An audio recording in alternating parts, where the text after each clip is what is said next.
Dernière question. Pour cette histoire de toilette qui a l'air d'embêter tellement de gens. Je comprends pas pourquoi, hein, parce que bon, Amir et moi, quand on veut aller embêter des filles dans les toilettes, on prend pas le temps de transitionner pour aller embêter les filles dans leurs toilettes, hein. Je vois pas trop c'est quoi le délire avec ça, mais bon, imaginons. La solution de... Je te propose deux solutions. Chacun va dans les toilettes qu'il veut. Le genre biologique, pardon, on va dans les toilettes biologiques, ok? Ou il y a des toilettes pour autres. Il y a pour hommes, pour femmes et pour ceux qui veulent aller où ils veulent. Tu vois, toilettes mixtes. Comme ça, je choisirais quoi? Du coup, pour cette question-là, qui est quand même une question qui est effectivement très épineuse, je crois que c'est une question de contrat social. Il y a un peu ce côté où c'est important pour des personnes comme moi, par exemple, d'être considérées comme des nanas avant d'être considérées comme des nanas trans. Donc, il y a ce côté où on a envie de pouvoir s'affirmer pour qu'il n'y ait pas de discrimination. Donc, bah voilà, si quelqu'un se pose la question de savoir si je suis un homme ou si je suis une femme, il voit là où je vais pisser, il y a une forme d'évidence qui se crée, tu vois. Et du coup, il y a cette espèce de validation qui est une validation purement sociale. D'un autre côté, je crois qu'il y a aussi une question de sentiment de sécurité. La raison pour laquelle on sépare les toilettes des femmes et les toilettes des hommes, c'est parce que il est notoirement accepté que une femme qui fait pipi en présence d'un homme n'est pas en sécurité. Et donc, je crois qu'il est là, en fait, le problème. C'est que ce truc-là, ce que je viens de te dire, est jamais nommé. En fait, on prend pas le temps de se dire mais putain, mais c'est vrai qu'en fait, il n'y a pas un portique avec un scan à l'entrée. Je veux dire, si Exact. quelqu'un a envie d'aller emmerder une fille aux toilettes, Il peut déjà le faire. il peut déjà le faire. Il n'a pas besoin Et ça d'avoir arrive. une apparence féminine.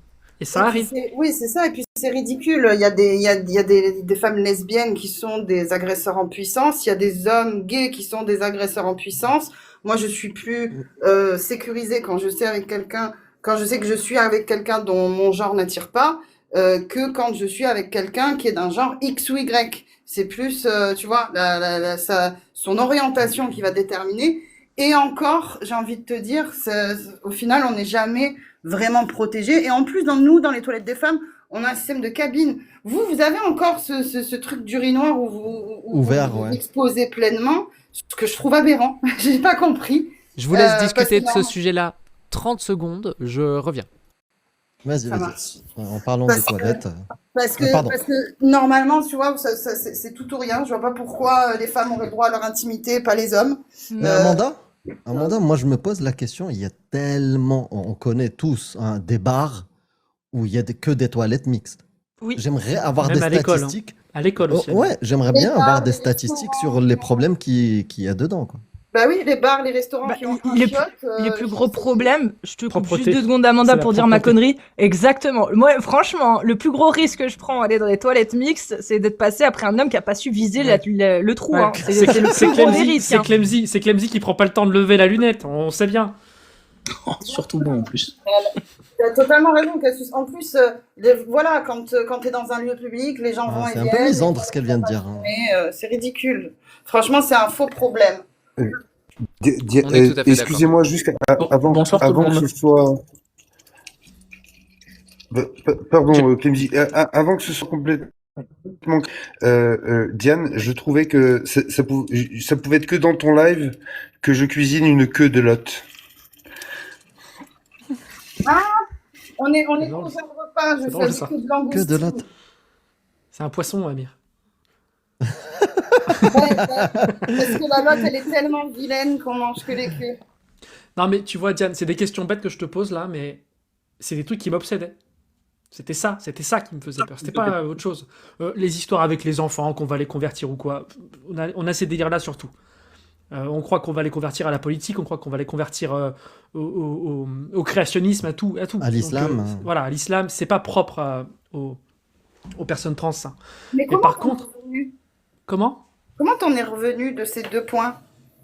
J'ai allumé mon cerveau. J'ai juste la dondeur de Fontenelle. Non mais Quels sont les j'ai arguments vraiment, que tu j'ai aucun.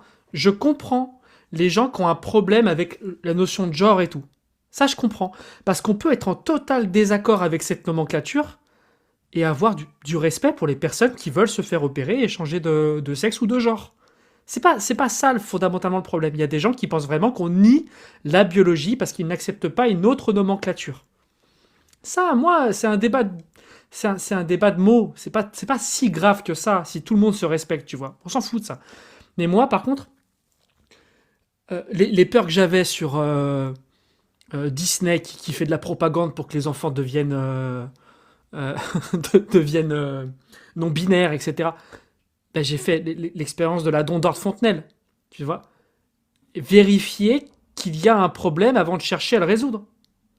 Vérifier est-ce qu'il y a vraiment un complot, est-ce qu'il y a vraiment des gens qui veulent convertir euh, les enfants à devenir transgenres, est-ce qu'il y a vraiment...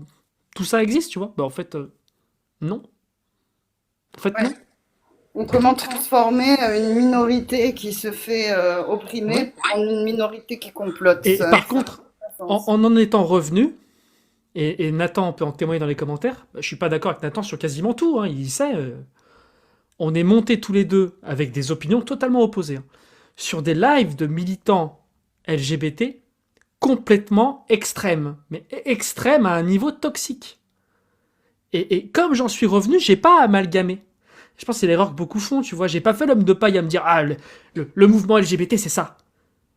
C'est ces gens qui disent que même moi je suis trans, des trucs pour le coup qui niaient la biologie, qui niaient des évidences scientifiques. Ça c'est un vrai problème et ça existe aussi, mais c'est tellement minoritaire. Et moi je faisais tu sais le pas de trop à faire un package, à dire le mouvement LGBT c'est ça. C'est ces deux, trois personnes qui sont dans une vision extrême de leur combat. Et c'est la même chose avec les TERF, c'est la même chose avec les musulmans, avec les athées et tout. Et il faut arrêter d'amalgamer. Le mouvement LGBT, bon, déjà, il faudrait le définir, mais la plupart des gens, en fait, ils veulent juste vivre ensemble et qu'on les fasse pas chier. Et je suis désolé, hein. Moi, sur TikTok, je le dis aux personnes en bas, là, je pense à 3-4 personnes en particulier, les seules personnes, à part les deux, que j'ai dit, les deux militantes qui étaient extrêmes sur leur propre live, les seules personnes que je vois qui essaient d'invisibiliser des gens, c'est pas Diane et Julie qui veulent invisibiliser des femmes biologiques. Moi, je vois des personnes dans les commentaires qui veulent les invisibiliser, elles. J'ai jamais vu l'inverse. Bonsoir tout le monde. Bonsoir Clemzy, tu vas bien? Salut Clemzy. Ça va bien. Je risque d'être un peu l'avocat du diable. Mais vas-y, fais-toi plaisir. C'est qui le le moment. diable? C'est l'instant. C'est les femmes biologiques, c'est ça le diable, comme ça? C'est Ah. Nathan le diable, c'est Nathan. Mais il est plus là, C'est- je peux c'est- même pas le... C'est son côté thaïlandais. Non, je lui ai dit ta gueule, il a pas aimé, il s'est barré. Moi, j'entends tout ce que vous dites. Maintenant, j'aimerais savoir si, selon vous, les arguments qu'utilisent les TERF ou toute femme biologique les arguments des hommes biologiques, j'en ai un peu rien à battre. Parce que, personnellement, en tant qu'homme cis, même si je déteste ce terme, parce que, bon, peu importe, en tant qu'homme biologique, moi, personne me fait peur, parce que je suis, heureusement pour moi, malheureusement pour les autres, en situation de plutôt dominance. Je suis un homme, je suis assez costaud, j'ai pas de problème d'argent particulier. Avant qu'une femme vienne m'agresser dans la rue, il va falloir se lever de bonne heure. Bref, j'ai plus d'avantages dans la société que de désavantages. Donc en gros, les femmes trans, elles vont... Moi, je ne risque rien. Je n'ai rien à risquer. Personnellement, ce qui me concerne pour ma part, dans mon intérêt personnel à moi-même. Attendu que je suis empathique, ça ne m'empêche pas de reconnaître qu'il y a des personnes dans la société pour qui c'est pas la même chose. Donc, moi, j'ai été élevé par des parents qui m'ont dit, il y a 2 choses qu'on protège dans la vie, en particulier, à part sa famille, ce sont les enfants et les femmes. Entendu biologique. Entendu biologique, hein, attention. Donc, pas parce que, pas par patriarcat, pas par chevalerie, mais parce que c'est comme ça. On est habitué à protéger ceux qui ont des désavantages, qui sont un peu plus en danger. Voilà l'argument que je vais vous donner. Attendu ce constat, attendu que dans la société, on est d'accord qu'à part les enfants, même donc pour moi il n'y a pas vraiment de sujet entre transidentité et enfance, ça n'a rien à voir. Enfin, c'est pas que ça n'a rien à voir, mais peu importe. Pour moi il n'y a pas de sujet. En revanche, les femmes biologiques, elles ont des arguments qui, je suis désolé, il me semble, sont recevables. Quand une femme biologique vient me voir et me dit, tu vois, en 2015, Caitlyn Jenner s'est annoncée comme étant une femme trans. La première année où elle s'annonce comme une femme trans, elle est élue femme de l'année. Elle n'est pas élue femme trans de l'année. Elle est devenue femme de l'année. Donc, c'est une dévalorisation symbolique totale des décennies de lutte et d'exposition vécues par les femmes biologiques. Le signal normatif était l'identité déclarée prime sur l'expérience cumulative. Donc, toutes les femmes qui ont vécu le patriarcat, mais pas que, la violence, le machin, tout ce que c'est, tout le challenge que c'est dans la société d'être une femme biologique, se sont vues réfuter pas la deuxième, la première année où Caitlyn Jenner est devenue une femme trans, le droit d'être femme de l'année. Est-ce que cet argument, c'était il y a 10 ans, hein, c'était pas il y a 2 ans, hein, c'était il y a 10 ans. Est-ce que vous trouvez pas que cet argument, il a complètement du sens Non. pour les femmes biologiques qui ont peur de ce qui pourrait se passer? Si vous Non. permettez, Zéro. je vais m'exprimer en Ok. premier et je vous laisse réagir après. Pour moi, ton argument, il a du sens, mais que dans un contexte excessivement restreint. Si ton objectif, c'est de taper sur les gens qui ont pris la décision, ok. Par contre, si ton objectif, c'est d'utiliser ça pour dire, regarde toi, t'es une meuf trans, et regarde, il y a des comme toi là, il y a des semblables qui volent la place des autres femmes, bah je suis désolé, mais moi personnellement, non seulement j'y suis pour rien, mais en plus de ça, j'ai demandé à personne d'être trans, d'accord? Et Caitlyn Jenner, elle a pas non plus, j'imagine qu'elle a pas non plus demandé à être mise au-dessus des autres nanas. Tu vois? Donc il y a un côté où il y a une forme un peu je soulève ça parce que c'est un problème, mais en même temps, il y a un peu ce côté du je vais m'en servir pour taper sur tout le monde en même temps. Et c'est surtout moi ce côté-là qui me dérange, parce que tu dis c'est annihiler les années de lutte, etc., etc. Mais je pourrais te faire la même chose dans l'autre sens.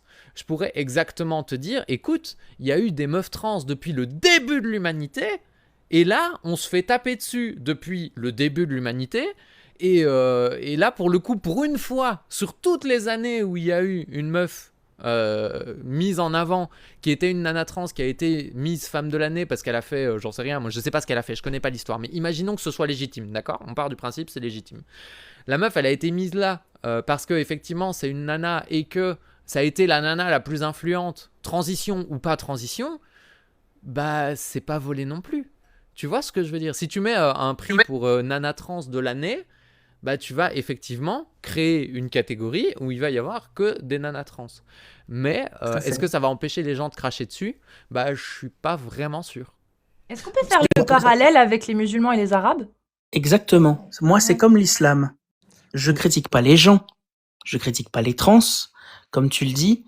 Je critique en particulier ceux qui ont été complètement fous et qui l'ont élu dès la première année. Je sais bien que tu y es pour rien. Je sais bien que les trans n'y sont pour rien. Je parle du message symbolique que ça donne aux femmes. Ouais, C'est le texte que je critique. moi, je t'ai Mais écouté. c'est des femmes qui ont fait ça à des femmes, je te rappelle, parce que le problème de ce cas-là, et pourquoi il est peu représentatif et il est tronqué pour l'utiliser comme un cas d'école, c'est parce qu'il faut pas oublier que Kris Jenner vient du clan Kardashian et que son Et ex-femme, la matriarche, avait des contrats de management et de représentation pour tous les membres de la famille. Ils ont pris le fait que elle annonce sa transition et qu'elle coupe les ponts avec la famille comme un affront, et donc elle a décidé de faire une opération de com pour se réapproprier les sous issus de la transition de Jenner. Donc quelque part c'est plus un problème de capitalisme où on a derrière une femme d'entreprise complètement véreuse qui a utilisé l'image de Kris Jenner à son escient. Donc c'est Très pas bien. du tout. Donc il y a une explication. Donc on est d'accord. L'argument mais est même- parfaitement. Oui.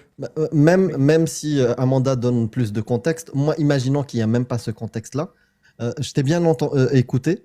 Tu as dit que, par exemple, toi, tu défends les femmes, pas par juste le côté patriarcal ou le côté chevaleresque ou n'importe quoi, mais plutôt par les risques qu'elles encourent et les discriminations qu'elles subissent.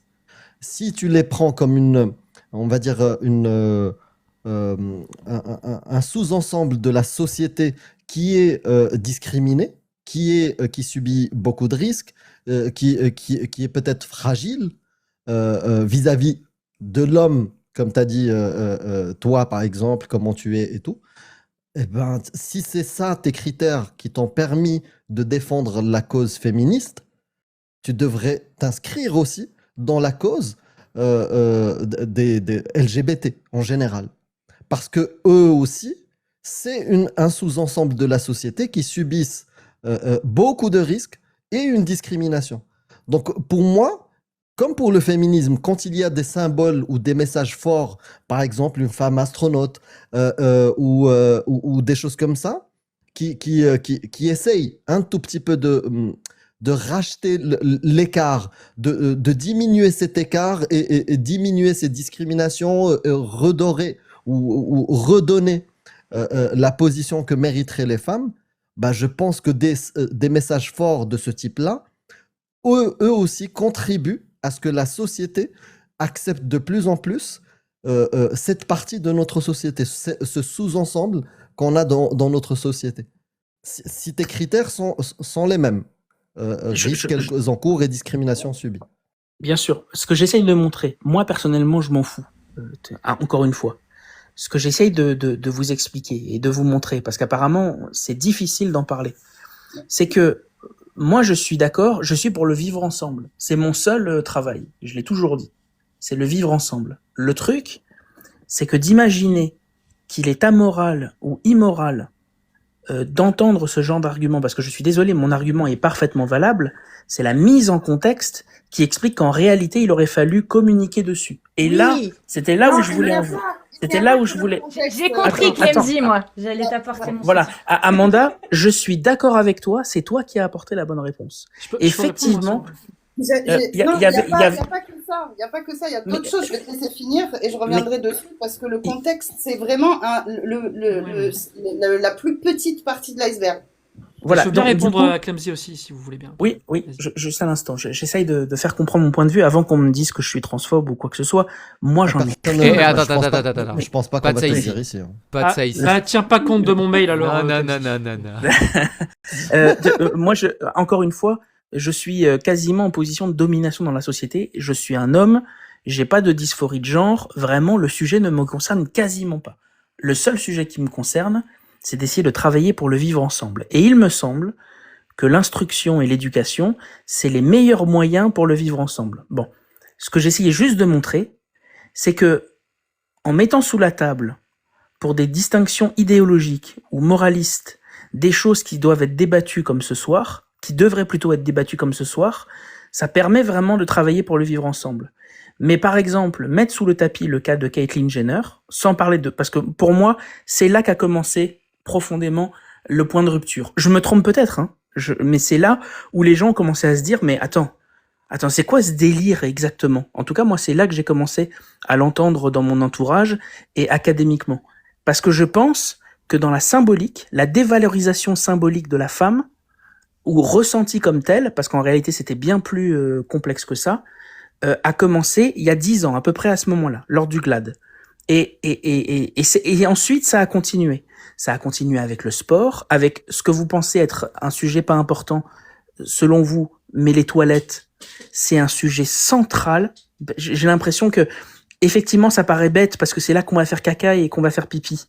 Mais c'est pas ça le problème. C'est beaucoup plus profond. C'est lié à est-ce qu'on s'occupe de moi pour me protéger dans la société? Et je suis désolé, moi je fais pas 1m50. Moi je fais pas 40 kilos. Moi je suis pas une femme. Et du coup, quand je sors dans la rue, si je me dis, parce que je vous rappelle que les statistiques sont formelles, le risque pour une femme est plus important dans des toilettes mixtes. Vous me croyez pas, je vous donnerai les données si vous voulez. Ça a été étudié aux États-Unis et au Québec.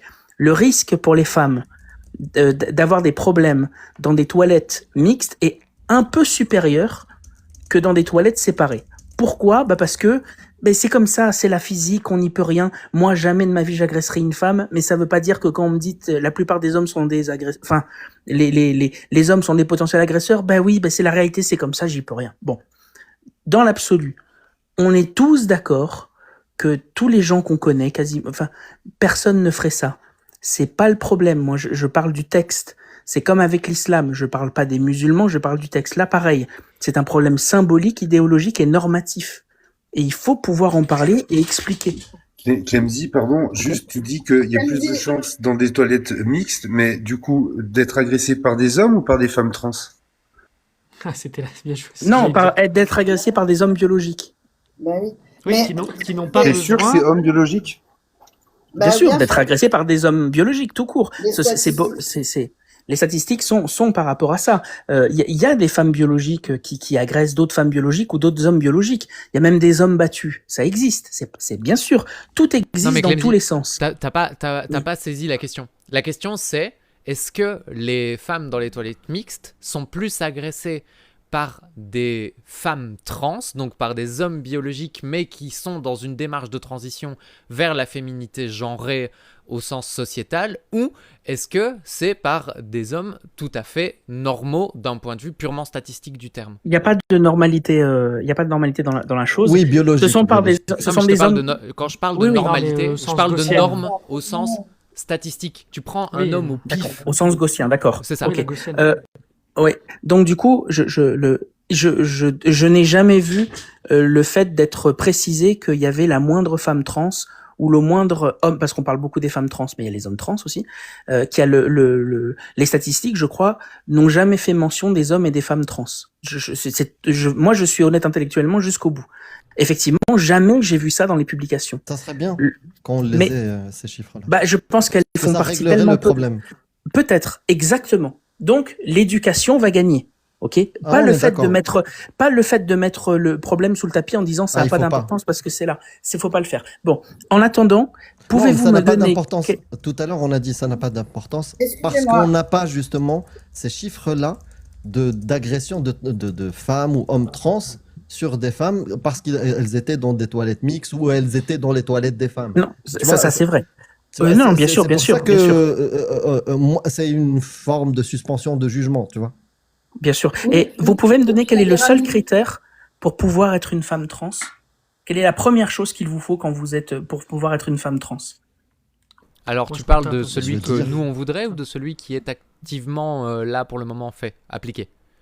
Enfin, biologiquement, quelle est la première caractéristique que vous devez avoir pour pouvoir ne serait-ce que devenir une femme trans? Ça, c'est Être un une homme question- biologique. Oui, Oui, bah oui. être un homme biologique. Oui, oui. Voilà.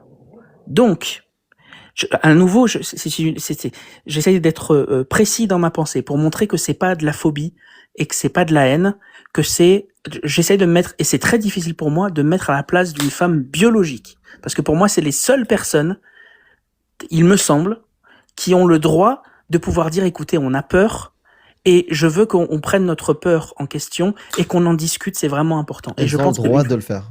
Elles ont le droit de le faire. Il faut faire. le faire. Il faut pas juste parce qu'elles disent ça, de suite conclure à la transphobie. Je pense que Exactement. voilà, Ah, ça, on est merci d'accord. Amir. Ça, on est Si t'étais d'accord. à côté de moi, je t'embrasserais peut-être même sur la joue. Ah, Mais dans c'est pas comme longtemps, avec dans pas c'est longtemps. comme avec la xénophobie. La peur, c'est un sentiment, donc de facto irrationnel, et de facto, il y a des ramifications qui sont autres Irrationnel, que la... irrationnel, je suis pas sûr parce que Attends une seconde. c'est vrai pour en général. Parce qu'il faut Mais- faire la différence entre le problème que toi tu poses là, qui est un problème statistique, qui est un problème factuel, duquel on peut discuter sans qu'il y ait la moindre, le moindre, comment dire, la moindre agression envers ta personne Procès avec d'intention. mauvaise foi, voilà, avec mauvaise foi de t'insulter d'une personne transphobe. Parce que tu arrives avec un problème en disant, voilà, statistiquement, il y a ça, comment on fait? Là, il n'y a pas de transphobie. Le problème, c'est que comme le souligne super bien Amanda, et c'est là que je voulais en arriver, moi, je veux bien discuter du problème tant qu'on veut. Il n'y a aucun souci. Cependant, pour le moment, malheureusement, les statistiques sont encore trop mal définies pour ne pas entretenir une forme de rejet et de ségrégation qui est déjà présente. Et c'est là qu'il est le problème. C'est vrai. Ouais, je suis d'accord. Effectivement, je comprends tout à fait ton argument. Et je voulais revenir à ton propos du début, parce que je trouve que... Ouais, je veux répondre aussi sur Caitlyn Jenner. Vas-y, Oui, Amanda. c'est ça. Parce qu'il y a une exploitation de la peur, de cette peur justement, que peuvent avoir certaines femmes vis-à-vis de ce sujet-là. Et je trouve que c'est une rhétorique fallacieuse, parce que déjà, premièrement, elle a été élue femme de l'année, mais c'était pas la première femme à être élue femme de l'année. Des femmes de l'année, il y en avait avant. Il y aurait eu un problème de patriarcat si on n'avait que des hommes de l'année, et que la première fois qu'on élu une femme de l'année, là, c'est un homme. Là, je te dirais, effectivement, on a un gros problème. Mais des femmes de l'année, c'est un progrès qu'on a obtenu déjà il y a longtemps. En plus, dans le rôle social de la femme, on sait ce que c'est qu'être écrasé par le patriarcat. On sait ce que c'est que de parfois être justement une minorité qui se fait exploiter. Et je ne comprends pas pourquoi on irait faire payer à une minorité supplémentaire le patriarcat qu'on subit d'hommes cisgenres. C'est pas les hommes trans qui oppressent les femmes, c'est les hommes cis. Les hommes trans, les femmes trans, au final, elles rejoignent les rangs des femmes. Et je comprends pas pourquoi on met ce curseur sur qui tu étais à la naissance, à partir du moment où on a des groupes sociaux divers, le groupe social des femmes, le groupe social des musulmans, le groupe social des gens qui sont des minorités S. En fait, les groupes sociaux, c'est le seul groupe où on va te demander qui tu étais avant de l'intégrer, alors que normalement un groupe social devrait faire effet de ce pourquoi tu te bats à l'instant T et du groupe auquel tu appartiens à l'instant T. Je suis pas d'accord. Je suis pas d'accord sur deux choses. Premièrement, concernant Caitlyn Jenner. Mais ce serait comme dire que les apostats ne sont pas de vrais athées, contrairement aux athées qui l'ont toujours été. Attends, juste un instant. Concernant Caitlyn Jenner, je suis pas d'accord avec ce que tu dis, parce qu'il y a une confusion. Le fait que des femmes ont déjà été élues femmes de l'année, c'est complètement hors sujet.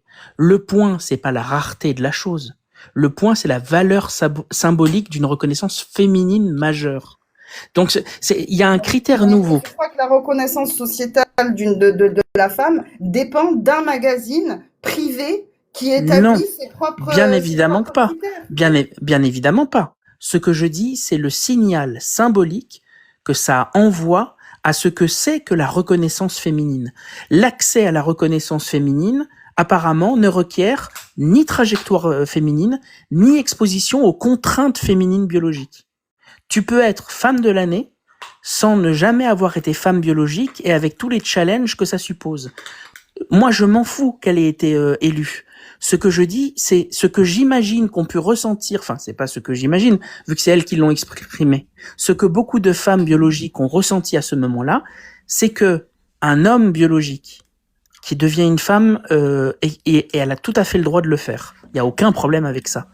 Le problème, c'est les gens qui vont normativer et qui vont prendre des décisions symboliques qui sont très violentes pour plein de gens, dont les femmes biologiques. Donc l'accès à la reconnaissance féminine qu'elle a eu là, c'est qu'elle n'a pas eu besoin d'avoir de trajectoire féminine, elle n'a pas été exposée aux contraintes féminines, et pourtant, elle a été élue femme de l'année.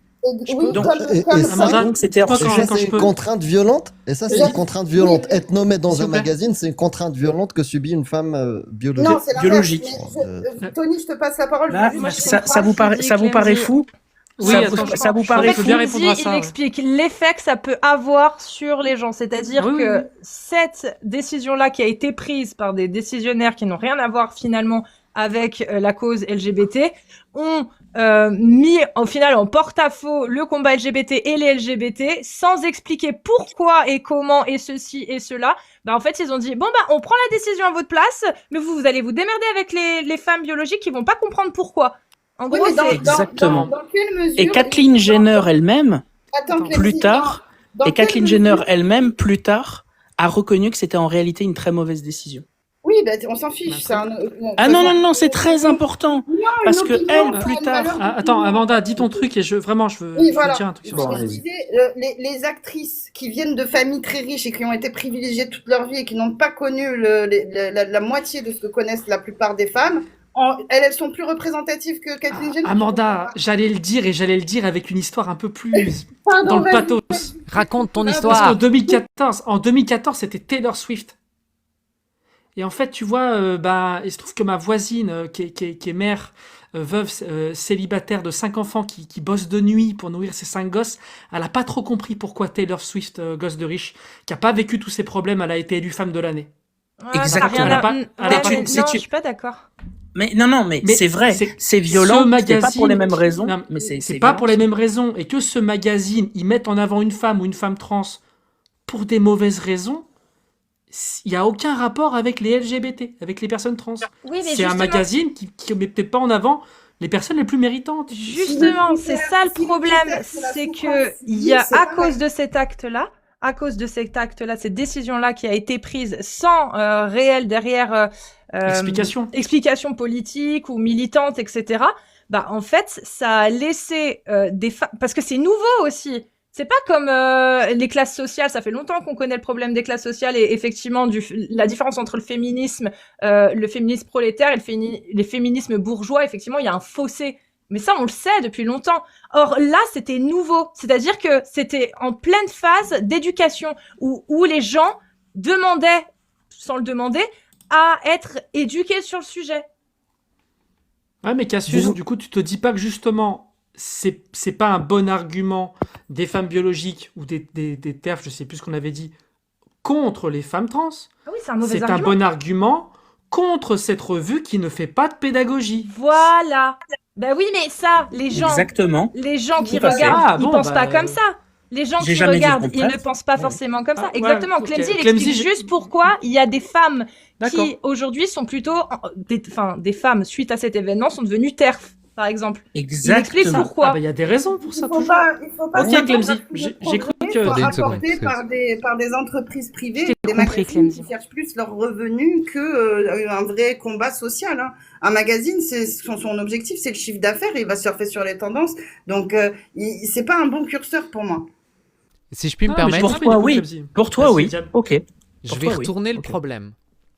Imaginons, ne serait-ce qu'un instant, que Kylie Jenner ait été élue femme de l'année 10 ans après le début de sa transition et que ça ait eu les conséquences exactement inverses. C'est-à-dire que typiquement tout le monde aurait dit bon bah voilà, il faut 10 années de transition avant. Je vais dans le cas extrême, hein, mais c'est l'idée. Il faut 10 années de transition pour être reconnue en tant que femme valide. Le message, il serait pas encore plus catastrophique et encore plus compliqué à vivre pour des gens qui sont déjà opprimés à la base?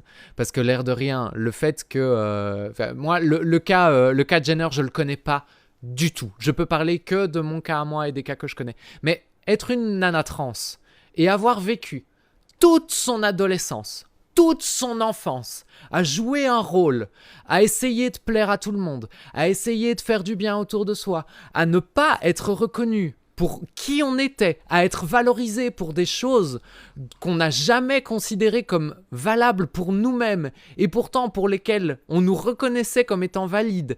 Le fait d'arriver, de se faire traiter de menteuse, de se faire traiter de personnes manipulatrices, De folle. d'avoir l'impression de trahir l'entièreté de son cercle social se faire abandonner par l'entièreté de son cercle social, est-ce que c'est pas un peu suffisant pour être élue femme de l'année?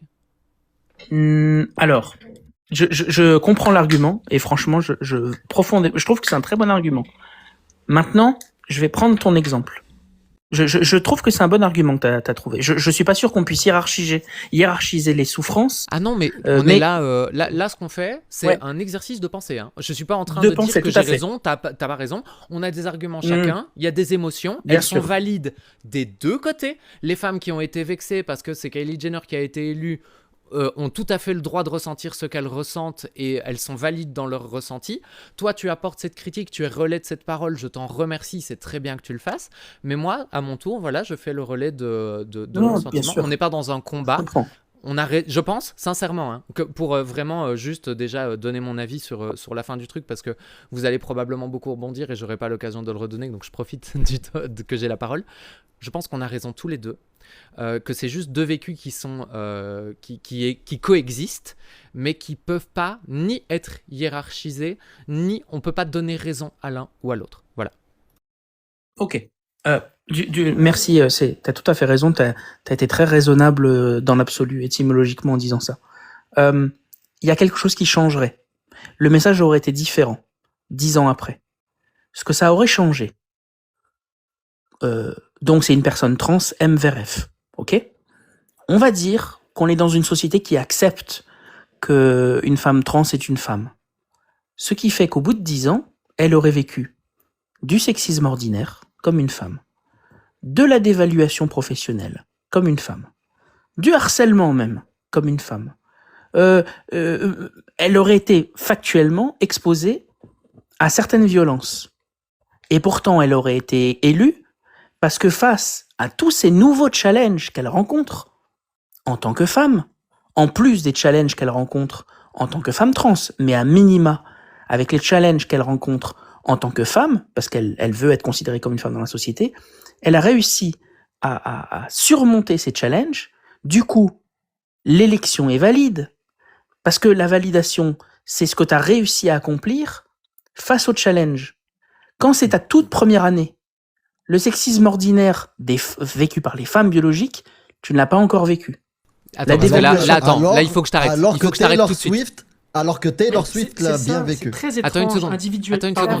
Parce que là, il y a vraiment un truc important sur lequel je dois réagir. Taylor Swift l'a vécu. À partir du moment où j'ai fait ma transition sociale, donc à partir du moment où j'ai commencé à m'habiller comme une femme, visiblement, tu sais pas à combien de temps il a fallu pour que je prenne du sexisme ordinaire dans la gueule. Mais tu sais combien de temps il a fallu pour que je vive ma première agression sexuelle, genre vrai, pour de vrai? C'est-à-dire une main au cul dans un bus? 1 heure. 2 jours. Ouais, voilà, en rentrant, quoi. 2 jours. 2 jours en portant une robe, j'avais une main au cul. Donc, et ça, je te parle bien de, en plus de tout ce que je t'ai expliqué juste avant. Ensuite, il y a eu d'autres histoires qui sont beaucoup plus sombres. 1m85, il a pas eu peur. Hein. Mais en fait, le problème, c'est que j'étais assise MDR. Et puis, l'air de rien, je faisais 1m85, mais j'avais pas encore vécu des scénarios d'agression plus violents qui ont fait que je me mettais à la muscu. Du coup, je faisais 1m85, mais je faisais 65 kilos. Donc, pourquoi tu t'es mise à la muscu? Je me suis mise à la muscu parce que je me suis fait agresser en rentrant chez moi par un toxico. D'accord. Et en tant que femme? En tant que femme, oui.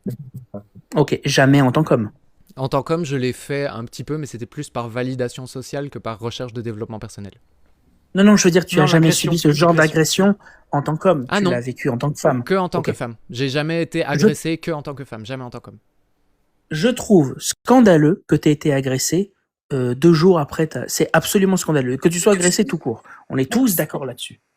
Il y a aucun problème là-dessus. C'est complètement scandaleux. Ce qui montre qu'être une femme, dès la première heure où tu es une femme, est un challenge. Mais quand les gens qui lisent sont des femmes depuis 20 ans, 30 ans, et ça a été vendu à des millions, des centaines de millions d'exemplaires, et tout le monde, dans le monde entier, en a parlé. Ce que je dis, c'est pas que tu n'as rien vécu en tant que femme trans au bout de 2 jours, ou en tant que femme tout court. Ce que je dis, c'est que dans le ressenti d'une femme qui ouvre son livre et qui l'année d'avant voit que apparemment la meilleure femme de l'année c'est Taylor Swift, avec toi, ressent quelque chose de violent, L'année d'après, c'est une femme trans. La première année où elle est une femme trans, alors qu'elle n'a pas vécu 20 ans ou 30 ans. Ok, toutes les souffrances. Ce que tu viens... Juste, Vas-y, pardon, Amir. Clemzy, ce que tu viens de faire, c'est une belle démonstration. Et ça, je suis d'accord avec toi. Mais quand tu vois les anciennes élues de ce magazine-là, frérot, c'est pas Micheline, la boulangère de mon quartier qui a Oui, mais là, vous comprenez pas. Bien d'accord. C'est ce que je veux dire. Elle n'est pas du tout représentative de la femme. Désolée. Si, j'ai compris. Non, c'est que Clemzy, là, t'essayes de lui expliquer un truc que lui, il a compris. Clemzy, là, il essaie pas de défendre l'opinion. Il essaie d'expliquer pourquoi cette opinion, ce phénomène a existé chez certaines femmes. Clemzy, il la partage pas, cette vision. Je sais, mais ce que je veux dire, moi, à ces femmes-là, qui ressentent ça le jour où cette femme trans a été élue par ce magazine, je leur dis, la veille, l'année d'avant, c'était Taylor Swift. Une femme qui vous représente pas du tout, qui n'a pas vécu votre quotidien de femme. Si c'était Micheline, la boulangère de ton quartier, l'année d'avant, je peux comprendre. Mais quand c'est Taylor Swift ou Janet Jackson ou je sais pas qui, faut arrêter de déconner quand même. La crédibilité de ce magazine-là ne devrait pas avoir de valeur dans vos yeux, mes chers féministes. C'est ça. Sans compter que moi, c'est par féminisme en plus que j'accueille les femmes trans à bras ouverts, parce que on n'a pas encore déterminé les critères. Mais moi, je trouve que le critère d'où tu viens n'est pas important. Dès lors que tu rejoins les rangs, justement, du combat féministe pour lutter contre ce qu'on subit dans le vis-à-vis du patriarcat et renforcer nos rangs, que tu sois une femme, que tu viennes rejoindre ces rangs-là parce que tu viens de naître femme ou parce que tu viens de devenir femme, ce qui compte, c'est que tu rejoignes ce rang. Diane, il y a un truc que j'ai l'impression, hein, que ça fait un peu le... Tu sais, quand il y a deux groupes à l'école, vous savez, le groupe A finit à 16h, le groupe B finit à 18h, et il y a une solution pour que tout le monde finisse à 17h. Non, si on galère, il faut que les autres galèrent. Et c'est un peu ça. Je vois dans les commentaires depuis tout à l'heure, oui, mais elles n'ont pas connu nos problèmes. Ouais, grave. Oui, ok, oui, mais tant mieux, non? Je vois pas le rapport, en fait. En fait, le truc... Si. Là, en fait, l'exemple, il est pas bon. L'exemple, on s'est trop arrêté sur ce magazine-là. Mais ça peut être d'autres indicateurs. Ça peut être d'autres, je sais pas, titres ou des choses comme ça qui, d'habitude, valorisent. Voilà, Clemzy. Ouais. Donc là, je vais plus te rejoindre sur ton argumentaire. L'exemple, pour moi, n'était pas bon. Mais si on prend d'autres titres ou des choses qui valorisent la femme, et imaginons qui... Comment ? Sur des titres, tu veux dire que quand on récompense des... Oui, voilà, une récompense ou quelque chose qui était dédié, par exemple, je ne sais pas, la meilleure écrivaine de l'année ou un truc comme ça, ou la meilleure... J'entends. Voilà, et un jour, voilà, on le donne à une femme trans. Je peux comprendre le ressenti, dans ce cas-là, des femmes vis-à-vis de ce titre-là. Oui, là, je peux comprendre. Oui, mais ça, encore une fois, oui. Mais c'est exactement le même sentiment, peut-être. Enfin, pas pour les mêmes raisons, mais on a donné la récompense à la mauvaise personne. Mais ça arrive tous les jours dans toutes les récompenses. Oui. Bah, mais la mauvaise personne, selon qui, selon quoi? C'est ça, c'est très subjectif. Exactement, c'est bien pour ça que ça n'a aucune valeur, ces conneries-là. Exactement. Non, ça n'a pas aucune valeur. C'est derrière le message que ça renvoie. C'est derrière le message que ça renvoie et comment les gens vont l'appréhender. Et quand on voit certaines TERF, on peut expliquer leur raisonnement en reprenant ce genre de situation qui ont pu être très mal interprétées par certaines femmes parce que il n'y a pas eu de pédagogie, parce qu'il n'y a pas eu de sensibilisation. Et ça peut expliquer. Ça ne veut pas dire qu'on est d'accord avec leur façon de penser. Non, ça je suis d'accord. Là où c'est important, et je rejoins Clemzy, comment moi je donne de l'importance à ces symboles-là ou ces titres, c'est que ça pourrait être de super leviers d'éducation, des super leviers de campagne éducative.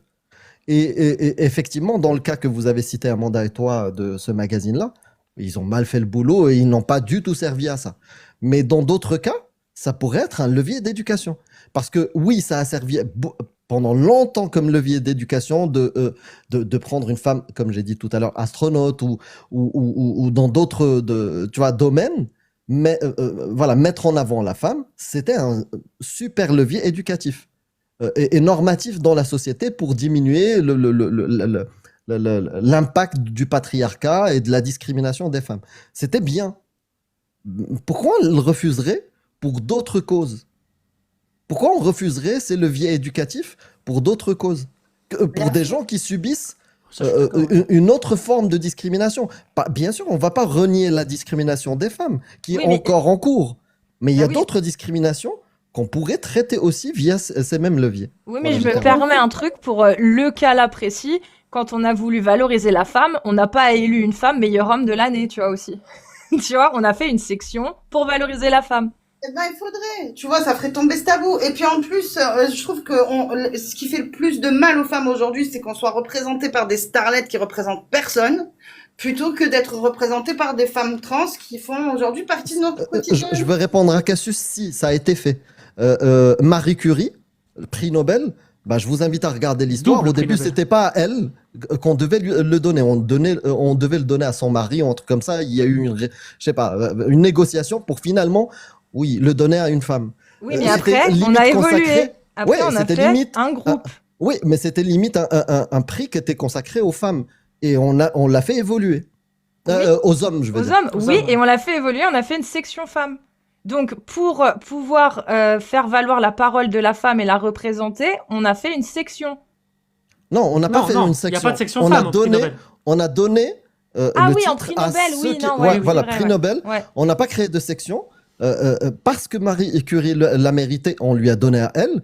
Et toutes les femmes qui sont arrivées après, on leur a donné. Si demain, un trans ou une trans découvre quelque chose, on va la donner à cette personne-là et on va lui dire comment tu te sens. Elle va te dire femme. Et cette femme-là a gagné le titre. Voilà, pour moi, ça, c'est un levier éducatif pour la société. Et d'ailleurs, je trouve que ça, je suis d'accord. Dans le sport, pour des raisons de poids et de fair play, je ne comprends pas pourquoi on segmente toujours hommes, femmes, quand on fait des récompenses dans le cinéma, quand on fait des récompenses dans absolument tout. Ça devrait se passer partout comme avec le prix Nobel. Dans le sport, il y a des raisons.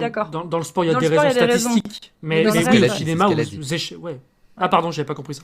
Oui, c'est ça qu'elle dit. Elle dit quand il y a des notions de poids, quand il y a des notions d'avantage physiologique, oui, c'est logique. Excuse-moi. Parce que typiquement, si tu vas mettre par exemple, l'exemple des compétitions sportives, c'est un sujet que j'ai beaucoup étudié parce que, étant moi-même passionné de sport, ça m'a paru logique au bout d'un moment.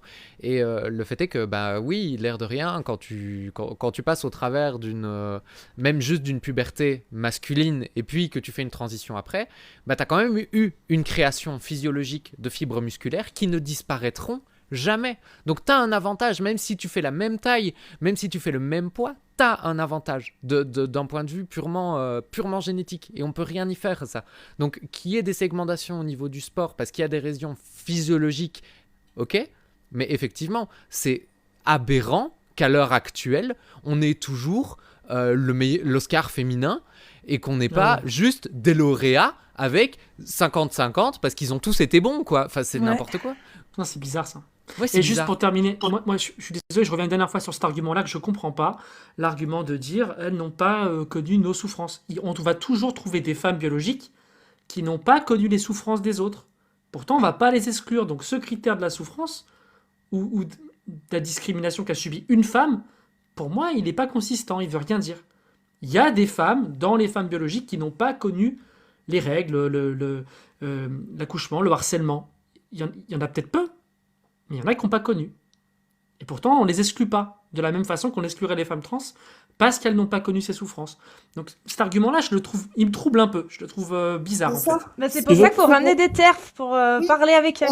Et c'est pour ça que je disais tout à l'heure que le critère de ton point d'entrée à la naissance est pour moi un critère, parce que déjà c'est quelque chose que personne ne choisit, et en plus de ça, la vie d'un être humain fait qu'on évolue et fait qu'on va avoir des expériences qui peuvent plus nous assimiler à des catégories qui n'ont rien à voir avec notre situation à la naissance. Après, c'est super intéressant tout ça, mais vraiment, hein, tout ce qu'on parle. Ouais. Mais au final, on s'en bat pas un peu les couilles de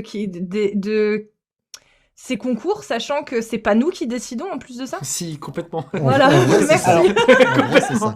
Non, mais Clemzy, t'as bien expliqué quand même. T'as bien expliqué, je vois ce que tu veux dire. Non, mais oui, c'était... Mais je suis d'accord, t'as bien rapporté, comment on dit, une perception woke, dans le sens positif, c'est-à-dire de ce que vivent les femmes. Et t'as totalement raison. C'est-à-dire, même si, parce que des gens ne comprennent pas encore ce terme woke, il a été tellement galvaudé, en termes de droits dans un pays, par exemple en France, les femmes et les hommes, ils ont les mêmes droits.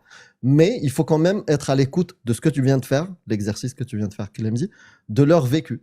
Effectivement, elles peuvent vivre des choses comme ça liées à le fait de nommer des femmes trans, voilà, pour des titres genrés. Est-ce qu'on peut pas résumer ça? Comme on arrive à expliquer, excuse-moi, je fais une phrase. T'inquiète. Comme on arrive aujourd'hui à expliquer, non pas excuser, mais pourquoi certains musulmans, parce que on fait de la critique de l'islam, donc c'est pour ça que je prends cet exemple, pourquoi certains musulmans viennent à accepter certaines choses ou à penser certaines choses, etc. On arrive à l'expliquer par leur vécu, par la religion, par l'endoctrinement. En fait, il faut faire pareil avec toutes les idéologies. S'il y a des TERF qui pensent comme ça, pourquoi pensent-elles comme ça? Et Clemzy l'a amené un très bon élément de réponse. Voilà. Ça veut dire que ça justifie, ça veut dire que ça explique. Vas-y, Ça Clemzy. explique. Voilà. Tony, je vais répondre à ton argument. Toi qui fais des maths, la réponse est toute simple. Pourquoi est-ce que la souffrance, la prise en compte de la souffrance est si importante pour le mérite? Parce que quand il y a une élection, même si les gens qui élisent sont claqués au sol, on est bien d'accord, peu importe, il y a la prise en compte dans le mérite, c'est le handicap divisé par le résultat, ou le résultat divisé par le handicap.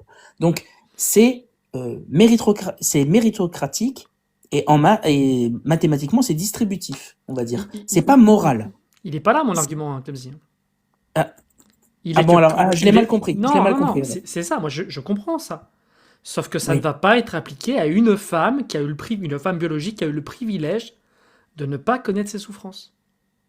Pourquoi? Oui, non, mais bien sûr, je suis d'accord, mais voilà, pour une femme biologique, elle va beaucoup plus se reconnaître, même si c'est claqué au sol, parce que effectivement, économiquement, ça n'a aucun sens, mais à minima, une femme biologique se retrouvera plus dans Taylor Swift, qui a vécu une socialisation précoce asymétrique, par exemple, une exposition accrue statistique aux violences masculines.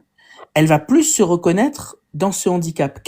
Et comme elle n'est pas une femme trans, elle n'a pas connu les challenges que c'est d'être un homme ou une femme trans. En attendant, son exposition statistique aux violences masculines, elle l'a vécu, et comme elle reconnaît en Taylor Swift une femme biologique, elle sait qu'à minima, elle l'a connue aussi. Quand elle voit Caitlyn Jenner, qui est un ancien athlète olympique, la violence masculine sur Caitlyn Jenner, là tout de suite, elle la voit pas, tu vois. Et donc, c'est pour ça que la souffrance en soi, il faudrait la limiter et la supprimer. On est tous d'accord là-dessus. Mais quand tu parles d'élire quelqu'un et de dire, vous voyez, ça c'est le top du top, même si on sait tous que c'est claqué au sol, mais peu importe, symboliquement, quand tu vois ça dans tous les journaux, parce que c'était massif, hein, cette histoire, elle a été massive, le GAD. C'était d'ailleurs, c'est l'élection qui a été la plus médiatisée depuis que le GAD est le GAD. Ça buzz grave. Mais sur la souffrance, sur la souffrance, j'ai pas bien compris peut-être Clemzy ce que tu voulais dire, genre supprimer, mais pour moi, il faut juste. Parce que la femme biologique ne choisit. Elle peut pas choisir la souffrance qu'elle va vivre. Non, c'est pas ça, c'est pas le propos. C'est les souffrances en général de toute minorité ou toute sous-ensemble de personnes. Je pense qu'il faut juste que ça soit démocratisé, bien entendu, bien véhiculé, pour que les gens comprennent ce que vivent les différentes personnes. Qu'elles soient musulmanes, qu'elles soient handicapées, qu'elles soient trans, qu'elles soient femmes, qu'elles soient des hommes avec une calvitie, tout. Voilà. Après, calvitie, hein. Tu pouvais pas t'empêcher. Hein.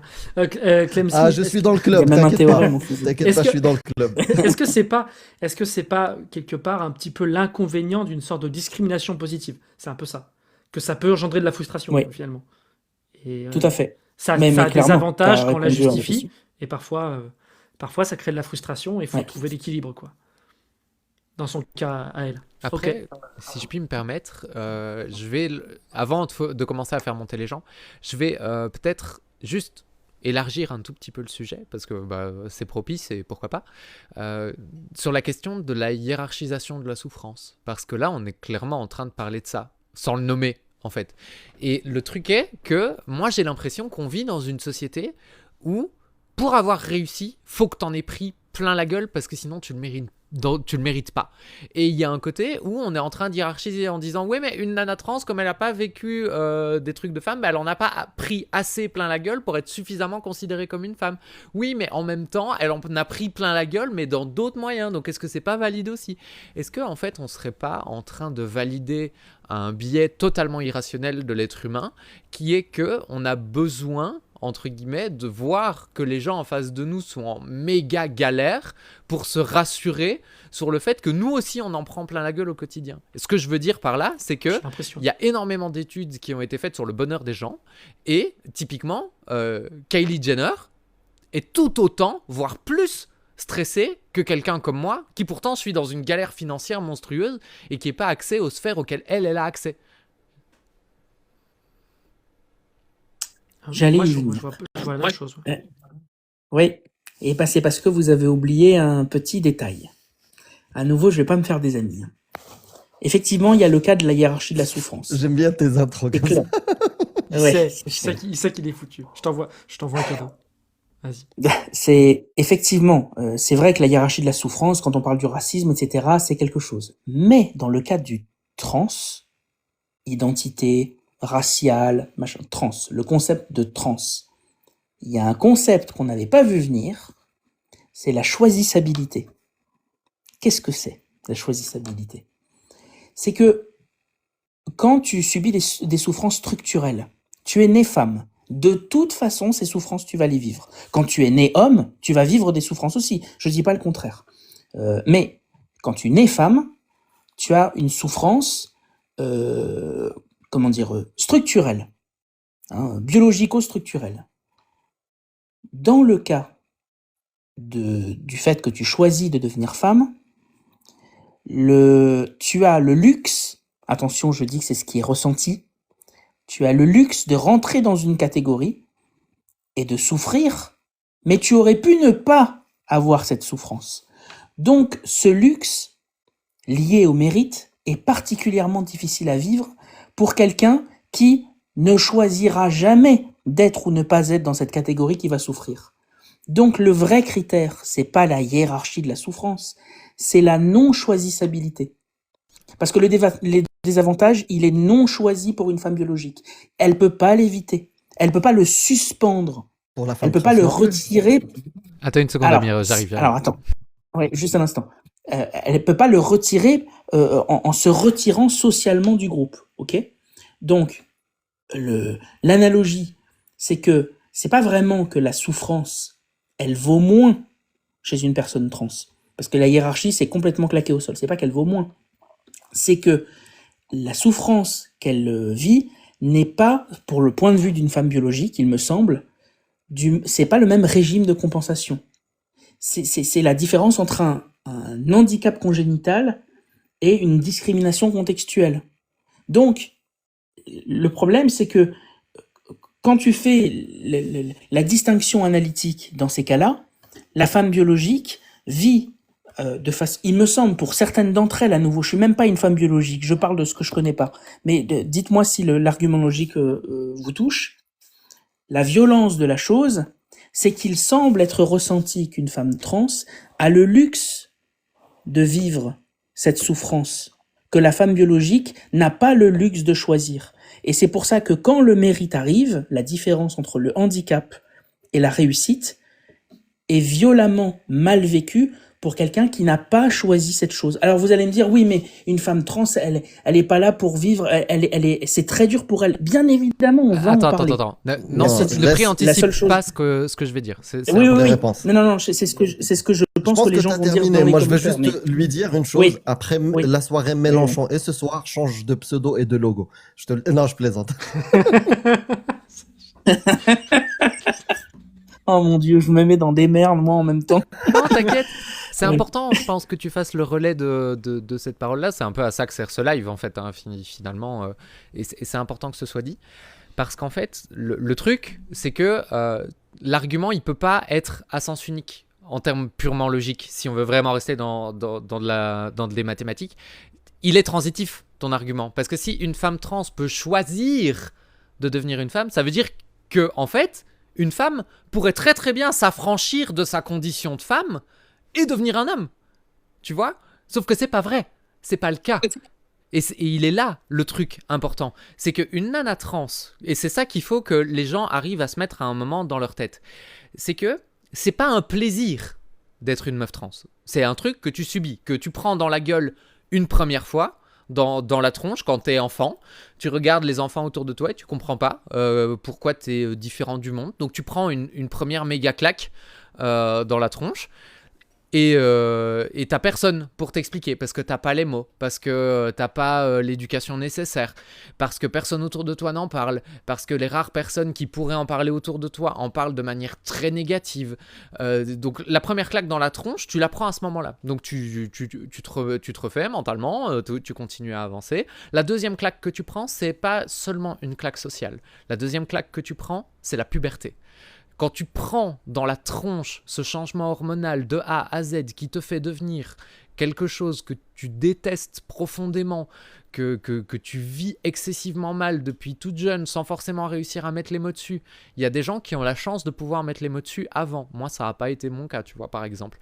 Moi, j'ai pas pu mettre les mots dessus même à ma puberté. Moi, j'ai pris ma puberté dans la tronche de A à Z, où j'ai eu même des pensées S, etc., où ça a été excessivement compliqué pour moi, sans pouvoir mettre les mots sur ma souffrance, sans pouvoir en parler, sans pouvoir réussir à trouver quoi que ce soit ou qui que ce soit qui puisse m'écouter ou qui puisse être un écho par rapport à ce que je vivais. J'étais toute seule par rapport à ça. Donc je me suis retrouvé vraiment isolé de tout et du monde.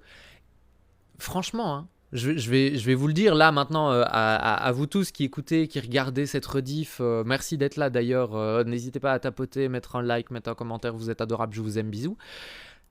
Si j'avais pu choisir d'être un homme et d'être bien dans mon corps d'homme et de pouvoir juste vivre ma vie sans jamais me poser de questions, ah mais j'aurais fait ce choix-là tout de suite, sans hésiter une demi-seconde. Donc, on ne peut pas m'accuser d'avoir le choix si on ne considère pas soi-même avoir eu le choix. Et c'est là que je trouve que la limite purement logique de l'argument, au-delà du pathos que je fais, que la team PDF me reprochera et à qui je fais des gros bisous, au-delà de ça, soit une nana trans fait le choix de devenir une femme, et donc une nana cis n'a pas le droit de se plaindre d'être une nana cis parce qu'elle peut changer si elle veut. Soit en fait on accepte tous qu'on a notre vécu et que notre vécu il est unique et que quel que soit le vécu qu'on a, on est passé au travers d'épreuves excessivement difficiles. On ne peut pas se mettre à la place de l'autre et comprendre les souffrances par lesquelles il est passé. Cependant, on peut de manière intellectuelle comprendre que l'autre en a vécu tout autant que nous, même si c'est pas forcément on peut pas le hiérarchiser, mais on peut au moins se dire voilà, je suis en face d'un être humain qui en a pris plein la gueule, moi aussi j'en ai pris plein la gueule. Au fond, on n'est jamais tous que des immenses cousins et une immense famille de consanguins parce qu'on est tous des homo sapiens sapiens. Issus d'Adam et Ève. Ah, pardon, Belge, non, belge, parce que vous êtes... pardon. Oui, mais ça concerne pas tout le monde, tu vois. J'essaye d'être rassembleuse, enfin. Je veux me faire détester par les Belges alors que je les aime, mais je sais pas. Amir, tu sais pourquoi les Belges y mettent 3 préservatifs? Non, je suis pas d'accord. C'est pour que celui du milieu reste propre. Tout ça pour dire que... J'ai pas rigolé. Soyons entre êtres humains et sentons une espèce de fraternité ou de sororité ou juste de famille en fait. On est tous membres d'une même famille et on devrait tous avoir comme première réaction quand on est en face d'un autre être humain, son bien-être. Cette espèce de sentiment un peu fou qui s'appelle l'empathie et de regarder la personne en face de nous et de se dire cette personne-là, j'ai envie qu'elle se sente bien, comme le dit très bien Amir. Wallah, je suis d'accord avec toi. Ouais, mais en fait, chaque individu... Enfin, moi, je pense plus en termes d'individus. Oui, il y a des différences biologiques entre deux groupes, majoritairement hommes-femmes. C'est facile de différencier ces deux groupes comme ça. Mais chaque individu est différent, chaque individu a ses propres souffrances. On n'est pas en train de catégoriser ça. Pourquoi on le fait pour ces deux groupes? Vraiment, il est parti sur un raisonnement, sur la choisissabilité. Oui, mais Mais suis je pense désolé. qu'avec la démonstration, Clemzy, je sais pas si tu maintiens Ah oui, Non, non, mais j'ai compris Clemzy, hein, mais dans tous les aspects de la vie individuelle, c'est comme ça entre chaque individu. J'ai choisi, en me lançant sur TikTok dans la critique de l'islam, j'ai choisi cette difficulté. J'ai choisi la difficulté de ne pas me faire d'implant. J'ai choisi... Enfin, dans tous les aspects de notre vie, on choisit des choses qui font qu'on aura des souffrances. Pourquoi ce serait différent? Enfin, vraiment, je Ah, bloque. toi-même en La- la- acceptant la choisissabilité, tu remets en question ok, la souffrance. Ok, très bien. Ouais, Je sais pas, c'est... la chose, la différence, c'est que quand on parle du mérite parce que il y a deux choses, il y a le mérite et la protection intrinsèque. Quand une femme revendique, une femme biologique revendique une protection intrinsèque basée sur l'expérience, elle essaye elle montre que les challenges qu'elle a dans sa vie n'ont pas été choisis. Et ce qui peut être violent, j'ai l'impression que c'est ça, mais encore une fois, je suis pas une femme biologique.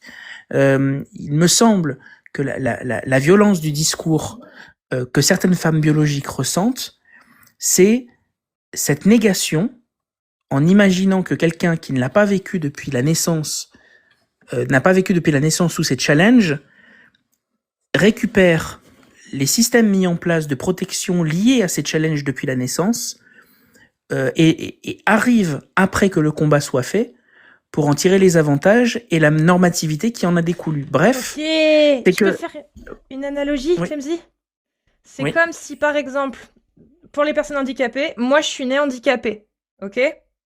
Quelqu'un qui aurait un accident, bah, il l'aurait pas choisi, mais bah, pour le coup, il n'y a pas de raison qu'il soit pas considéré comme handicapé. Par contre, quelqu'un qui se serait amputé lui-même, et il y en a hein, qui le font, c'est très rare, c'est des fétichistes, mais bon voilà, quelqu'un qui l'aurait choisi, bah là, effectivement, de s'amputer, de devenir handicapé, et bah là, effectivement, il y aurait peut-être un problème. C'est ça la différence entre la Malheureusement, ton choisabilité argument, J'ai pas compris choisissabilité, son argument. malheureusement, c'est quasiment une des premières analogies qui fonctionne. Je dis malheureusement parce qu'elle est violente Je trouve dans qu'elle la est pas psyché. bonne, moi, pour le coup. Parce que, au Ah oui, contraire, vous trouvez qu'elle est pas bonne? Non, pardon. Ah oui. La L'analogie choisabilité, est bonne. c'est-à-dire que être L'analogie est handicapé... bonne. Ah oui, voilà. Être L'analogie est handicapé, bonne, mais elle va dans mon sens pour moi. elle va dans les deux. C'est-à-dire qu'elle va dans le sens de, effectivement, une personne qui a un accident et qui est handicapée, il aura pas vécu autant de choses que moi, mais du coup, on peut pas lui enlever sa légitimité à représenter les personnes handicapées également, même s'il l'a pas vécu autant de temps que moi. Mais par contre, quelqu'un qui aurait fait le choix de se rendre handicapé, lui, est-ce qu'on pourrait vraiment l'estimer de la même façon? Je ne sais pas, j'ai pas la réponse. C'est le fait de choisir. Et là, le problème de la transidentité, c'est que il y a le côté, ce n'est pas un choix, et l'autre côté où ça peut être pris comme un choix aussi. C'est ça en fait l'ambiguïté dans le problème dans le sujet de la transidentité, non?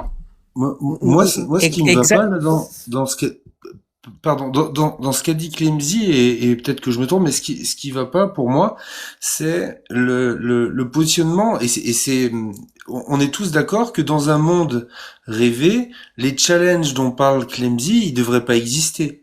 Du coup, dans l'idée, une femme trans qui n'a pas vécu ça, c'est une femme qui comment dire, serait une femme sans toutes ces contraintes-là, comme dans notre monde un peu idéal. Du coup, je vois pas l'intérêt de parler de j'ai plus exactement les mots que tu as utilisés, si tu as dit mérite d'avoir passé les challenges, etc. J'ai plus, excuse-moi si je suis pas précis là-dessus, mais je sais pas, je vois pas où est le souci en fait. J'arrive pas à voir ce que ça enlève. Ouais, moi, juste sur l'analogie de Cassius, déjà juste, je savais pas que l'intelligence et la beauté étaient un handicap, mais sinon, au-delà de ça, là où ça marche pas, Joli.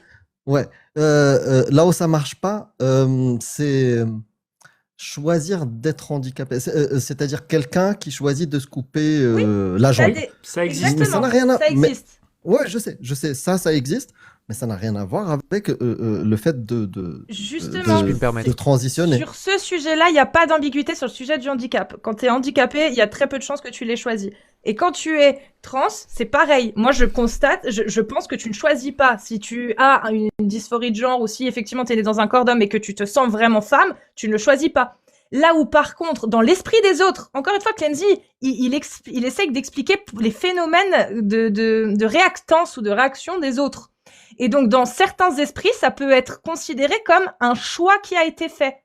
Et justement, pour comprendre, même s'ils ont tort, pour comprendre leur réaction vis-à-vis de ce choix que eux ils voient comme un choix qui n'en est pas un, on est d'accord ? Et ben, on peut faire l'analogie avec l'handicap. Quelqu'un qui aurait choisi volontairement d'être handicapé, comment on réagirait face à ça ? On est d'accord que c'est pas la même chose. Nous, on le sait. Mais pour ceux qui réagissent mal à ça, ça explique pourquoi ils réagissent mal dans certains cas. Exact. Cette analogie marche bien pour les gens qui ont cette perception-là. Je comprends. Ouais. Je pense qu'on peut amener l'analogie un cran plus loin. Parce qu'il y a des gens qui sont fans de bod mode. Et qui... C'est quoi la bod mode, du coup, c'est la modification corporelle. Excuse-moi. Et du coup, il y a des gens qui s'amputent volontairement des parties du corps. Et ça peut être, ça peut être des trucs bénins, comme le nombril ou les tétons, mais ça peut aller plus loin. Ça peut être l'ablation des parties génitales, ça peut être des oreilles, ça peut être le nez, ça peut être les lèvres, ça va vraiment très loin. Mais les ces gens-là... Les cheveux. Mais ces personnes-là, elles ne se revendiquent pas en tant que personnes trans. Tout comme j'ai la sensation que les personnes qui s'amputent volontairement ne se revendiquent pas ayant un handicap. Est-ce que je me trompe ? Ou est-ce qu'on peut pousser l'analogie jusque-là ? Tu te trompes pas. Bah, il y en a peut-être, mais dans les cas qui ont été étudiés, ou en tout cas que j'ai vus, c'est des gens qui se sentaient handicapés et que leur corps n'était pas handicapé et qui ont voulu devenir handicapés pour être ce qu'ils ressentaient être. Ouais. Mais à ce moment-là, ça souligne peut-être une autre forme de pathologie qui serait à traiter, mais on n'est pas, du coup, pour moi, c'est un petit peu comme, par exemple, une personne qui serait en recherche d'identité profonde et qui se raccrocherait à l'idée de déconstruction du genre et qui, entre guillemets, aurait une autre pathologie psychiatrique lourde qui ferait que cette personne ne serait pas capable de prendre des bonnes décisions pour elle-même et pour son bien-être. Tu vois ? Mais de toute façon, Diane, moi de toute façon, cette personne-là qui a fait ça volontairement, s'handicaper, moi en tant que citoyen où cette personne-là vit, j'ai envie que cette personne-là soit prise en charge, soit accompagnée et même considérée comme handicapée. Et alors je pense pas si elle était. Je ne pense pas si elle était. Ah non, on n'est pas d'accord. Attends, je ne pense pas que cette personne-là, si elle était totalement équilibrée, totalement saine d'esprit, aurait fait ça dans ce but-là. Je ne pense pas. Sans vouloir imaginer que c'est une pathologie, imaginons que c'est pas une pathologie, que c'est un ressenti valide. Comme le fait que se sentir femme et ça n'est pas une pathologie. Ça fait très longtemps qu'on sait que c'est plus une pathologie. Donc, imaginons que ce soit pas une pathologie, le fait de s'amputer un bras, etc. C'est pareil. Hein ? Voilà, on va dire que c'est le même concept. Le nombre de ressources est illimité. Quelqu'un qui verrait déjà qu'il est difficile d'être handicapé, par exemple pour le fait de se voir attribuer un fauteuil. Il y a un nombre de fauteuils limité, ou des membres artificiels, verrait que quelqu'un, dans son référentiel, semble choisir de s'intégrer dans ce groupe, va réduire la quantité d'aide générale, alors que lui avait le choix de rester valide. Bien sûr que ça va exister, et c'est pour ça que ça marche bien comme analogie. Je suis d'accord avec toi. Mais la sensibilité de cette minorité qui va être offusquée parce que il y avait de la choisissabilité chez cette personne-là, on s'en fout. On s'en fout. Parce qu'il faut s'occuper de tout le monde à partir du moment où on est pour la dignité humaine de tout le monde. Je pense qu'il faut s'en occuper. Voilà. Et c'est pas parce que certaines personnes s'offusquent qu'il faut qu'on change quelque chose ou qu'on... Non, mais qu'en revanche, quand leur façon de s'offusquer, de comprendre qu'elle est valide, permet justement de créer des outils adaptés et pour dire que on peut pas vraiment considérer que c'est un handicapé depuis toujours qui n'a pas choisi. C'est un autre cas. En fait, moi, je vais vous donner l'autre analogie que j'utilise souvent. C'est le transracialisme. Aux États-Unis, il y a des quotas dans les universités pour les Afro-Américains. Parce que les Afro-Américains ont des challenges dans la vie que, par exemple, les Blancs, pas les natifs américains, parce que les natifs américains aussi ont des challenges, mais que les Blancs n'ont pas. Du coup, on a mis en place des quotas. Demain, je décide de m'identifier comme un Afro-Américain, alors que je suis blanc américain. Et pour cela, dans ces conditions, je demande à bénéficier des quotas dans les universités. Ce qui sera subi par les Noirs américains. Et ça peut être très bien expliqué parce que j'adore la culture, je m'habille comme un Noir américain, j'aime le rap, enfin, je remplis tous les stéréotypes que je pense être Noir américain. Alors qu'être Noir américain, ça va au-delà des habits que tu portes et de la musique, mais peu importe. Il serait violent pour un Noir américain de voir que quelqu'un qui se dit transracial puisse bénéficier ou être considéré avoir subi les mêmes challenges que quelqu'un qui n'a pas choisi. On a compris l'analogie. Et moi, je vais répondre rapidement. C'est pas le fait que ce Noir américain s'offusque qui va nous guider dans notre décision.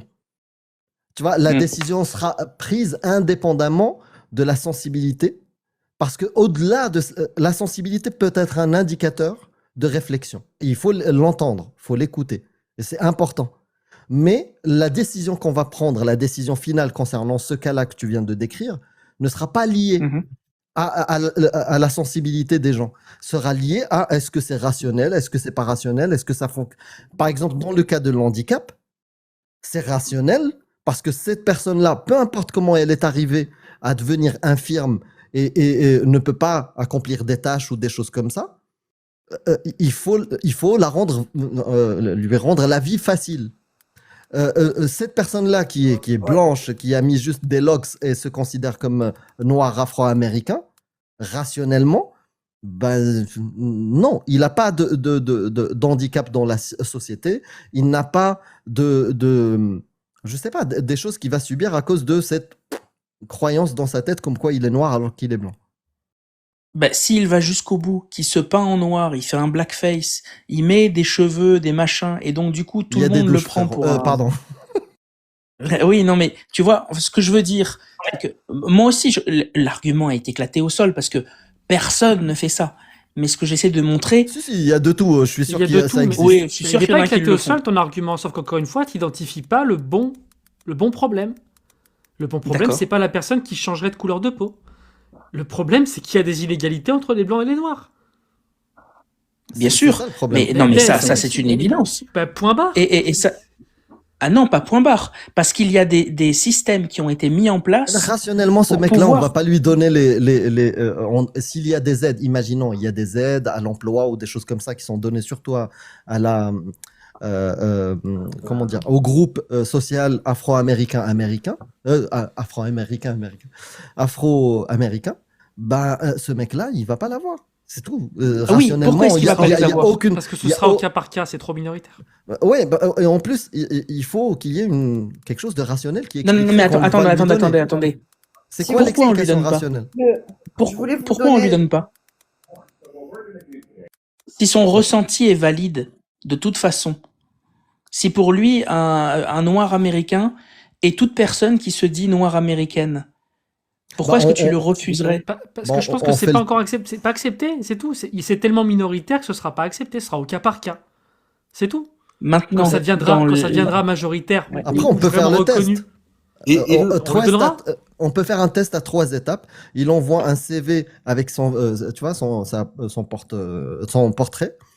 Et on regarde, est-ce qu'il va subir la même chose, la même discrimination que les Noirs subissent. Avec un nuancier de couleur comme ça. Voilà, on va choisir le magasin le plus raciste des États-Unis, au Kentucky, et celui qui a un comportement mauvais avec les Noirs. Et on va le faire rentrer. Et on va regarder, est-ce qu'il va subir la même chose que Samuel Jackson. Donc voilà, on peut faire en 3 tests. Il ne le subit pas. et il ne le subit Et pas, il ne le subit pas. il n'aura pas les faveurs mais- que les autres. Dans ce cas-là, il faut un test témoin. Exactement. Il faut mettre un noir biologique à côté pour voir s'il subit pas non plus dans le même magasin. Sinon, ça Et prouve ça, rien. Mais attendez, parce que là, on est en train de partir. Mais Mais on parle sur en une plus, sur Ah, complètement. Saturne, est-ce que vous Mais vous c'est- rendez compte qu'on est en train de réfléchir à comment faire pour mettre en place un C'est des accès blackface. à des bourses racistes? Est-ce que vous vous grave. rendez compte? Non mais grave, Pour les arrêtez mecs avec qui vos font des conneries, là, vraiment. Venez, truc, c'est toute que- l'énergie qu'on a là, toute l'énergie qu'on a, on la met dans le fait de régler les problèmes de racisme. De Mais racisme. c'est ce que je disais, Voilà, hein, Diane. merci, Diane. J'ai commencé par ça. hein. Me faites pas ce faux procès. hein. J'ai Non, commencé non, en disant ça. Ah, bien sûr, bien. Ah Bah, ouais. on a commencé. Là, on était en roue libre parce que pour moi, ça tient pas, c'est tout. Ah, parce que ces bourses là, Ouais, moi ça mais- m'énerve ce sujet, hein, je vous le dis Ouais. direct. Hein. Et Oui, puis, non, en la plus, discrimination ça- positive, c'est c'est un pas, autre c'est pas sujet, des mais- points qui sont comparables parce que j'étais en train de faire une recherche pendant que vous parliez et en fait au niveau des mécanismes psychocognitifs c'est absolument pas comparable et du coup c'est important, tu vois ce que disait Cassius tout à l'heure, le syndrome de Cotard, le fait d'avoir l'impression d'avoir un membre atteint. Là on est vraiment sur une pathologie psychiatrique lourde avec des implications de type hallucination, de réelles hallucinations, tu vois. Donc ça va. Qu'est-ce qu'il y a, Amir? Je faisais signe à Diane de couper le micro pour voir si l'écho continue. Parce qu'à chaque fois que Amanda elle parle, j'entends un écho. Toi, t'as le micro coupé. C'est pas impossible que ce soit Ah, moi donc qui ça ai un résonne écho, juste ça- chez toi. Ouais, Ok. ça doit être la pièce dans laquelle je suis, désolée. Du coup, oui, là, c'est vraiment une atteinte psychiatrique assez lourde. Voilà, alors attends. Parce que donc, il y a une rupture dans la représentation corporelle, une dysfonction des circuits frontaux pariétaux et du système limbique. Donc, on est vraiment loin d'un truc. Alors que de la dysphorie de genre, elle s'en distingue parce que c'est pas un délire psychotique, c'est une dissonance consciente. Et donc la dysphorie qui en découle, elle vient du mal-être de cette dissonance-là. Mais il n'y a pas de délire psychotique sous-jacent ou de dysfonction neurologique réelle. Et quand on compare aussi avec la question du racialisme, comme la notion de race n'a aucun sens biologiquement, on n'est plus sur une identité qui est socialement construite, qui n'est pas biologique. Et en l'occurrence, on est encore Comme une le fois genre. dans une dimension qui, bah oui, et puis tu vois, c'est plus une question identitaire, socioculturelle. Donc Oui. ça n'a rien à voir. On a les deux premiers exemples qui tiennent plus de l'ordre du médical, le dernier qui tient plus de l'ordre du social, et parmi les deux Oui. qui sont plus psychocognitifs, eh ben ils ne tiennent pas leurs racines aux mêmes endroits. Donc c'est pas comparable. Non, c'est pas comparable. Tout est comparable. Toute chose étant égale par ailleurs, tout est comparable. L'important, c'est l'expérience de pensée. Pourquoi ça paraît absurde? Parce que c'est absurde, mais pourquoi ça paraît absurde? Et c'est là-dessus qu'il faut réfléchir. Et pour certaines personnes, et je le comprends, je suis désolé, je le comprends, c'est pas absurde. Un noir américain qui verrait quelqu'un se dire noir américain, parce que toute personne qui se dit noire américaine est noire américaine, pouvoir bénéficier de la discrimination positive à cause des challenges que pose le fait d'être noir américain aux États-Unis, va prendre ça comme une violence ontologique. Et c'est vrai que ça n'arrive pas dans la réalité. C'est pas le problème. C'est l'expérience de pensée. Ça nous permet de comprendre en quoi il faut faire preuve d'empathie avec des gens qui sont contre le fait de bénéficier de certaines choses ou de droits qui ont découlé de challenges qu'on n'a pas choisi d'avoir. Voilà, c'est tout. Après, je vais pas continuer parce que je pense que j'avais plein de choses à vous dire, mais je pense que ça fait déjà beaucoup. Ça fait déjà beaucoup. Je pense avoir fait suffisamment l'avocat du diable, même si je pense pas que c'est le diable, mais je pense avoir fait suffisamment la voix Tu des nous gens. donnes ton avis à toi maintenant? Alors, Si tu veux, hein. c'est possible, Je rigole, Clem, je rigole. je prends la parole pour vous saluer. Je vais devoir vous laisser. Je voulais te remercier particulièrement Diane pour cet échange et puis aussi les copains parce que vous avez apporté aussi des choses que j'avais pas et je suis un peu frustré parce que en vrai je crois que j'avais prévu trop de questions et il y a pas mal de choses mais ça pourrait être une autre fois. Je te remercie, je vous embrasse tous et pour conclure comme habitude ça fait des semaines que je vous dis que Clemzy est un gros con et il y a personne qui veut me croire. Au moins, la démonstration ce soir. Je vous fais des bisous. Ah, moi, je Prenez trouve qu'il soin a de vous, prouvé, les il a amis. prouvé l'inverse. Ciao, Dogmios. Bisous, Dogmios. Ciao. Bisous, merci d'être passé, merci. Moi, c'était je suis super. d'accord avec lui. Moi, je suis d'accord avec lui. lui. Mon avis. C'est pour ça qu'il va pas changer de pseudo ni de logo. Parce que... Non, mais tu l'as Ah non, expliqué non, au moi, début, je reste comme ça. je sens bien que... Moi, mon avis, c'est que, en fait, je suis pas pertinent pour le donner. Donc je l'ai donné au début. Je n'ai rien à vivre là-dedans. Je ne crains rien et ça me dérange absolument pas. Donc du coup, je suis apathéiste sur la question. Je suis désolé, j'aimerais pouvoir vous dire que c'est un sujet mais en fait, j'aime les gens au cas par cas.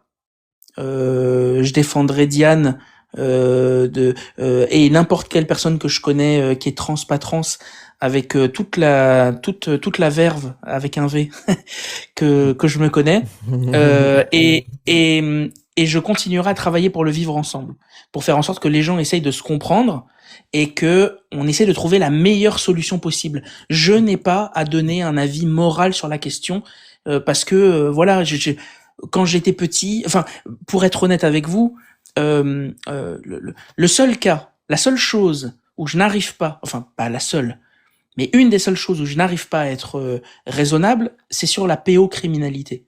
Pour le reste, je peux tout entendre et l'important c'est de réussir à vivre ensemble et de ne pas considérer que une femme biologique qui a peur de la situation est une TERF ou une illuminée. C'est important, et de pas considérer qu'une personne qui transitionne n'est pas une illuminée ou un illuminé parce qu'il a décidé de faire ça. Tout est beaucoup plus complexe et l'important c'est de réussir à vivre ensemble. C'est tout.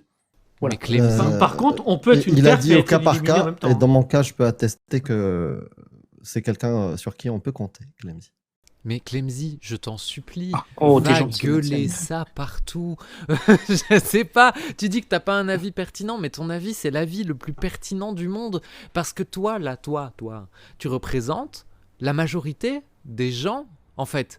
Parce que la grande majorité des gens devraient être dans ton cas. Et s'ils ne savent pas se décider, je veux qu'ils se raccrochent à l'avis de Clemzy. Parce que c'est le plus raisonnable possible. Des gens qui disent... N'opprimez pas les autres, respectez-vous les uns les autres et apprenez à vivre ensemble s'il vous plaît, mais j'aimerais bien que la totalité de la planète se transforme en ça, quoi, merde. C'est gentil. Mais t'as tout dit, Clemzy, quand on veut vivre ensemble, on peut ne pas être d'accord sur les définitions et les mots, mais quand on veut pas interdire à l'autre d'être ce qu'il veut être, on s'en fout. C'est une question de définition et de mots. Quand il n'y a pas de haine, on peut s'entendre sur presque tout. Hein. On peut vivre ensemble quand il n'y a pas de haine. On peut réussir et on peut trouver des solutions complexes, peut-être, mais qui vont essayer de faire en sorte que la majorité se sente en sécurité. Et si pour ça, il faut créer, parce qu'on voit que dans les faits, c'est comme ça qu'il faut faire, créer des espaces réservés aux femmes biologiques, ben on le fera. Si finalement c'est pas la peine, ben on le fera pas. Enfin, c'est pas terminé.